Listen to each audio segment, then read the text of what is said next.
Hello guys, आप लोग कैसे हैं? कैसे हैं आप लोग, मुझे बताइए। मेरी गाड़ी चालू है, ये देखिए। लेबर लोग काम कर रहे हैं। ठीक है, मैं आपको दिखाता हूँ पीछे।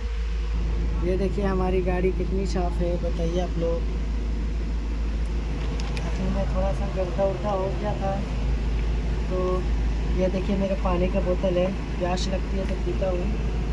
ठीक है, ये मैं पर्दा रख दिया हूँ क्योंकि धूप ना लगे।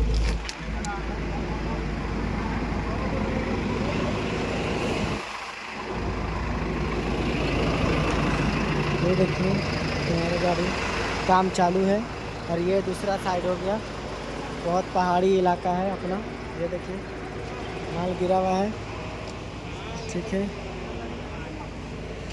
ये देखिए।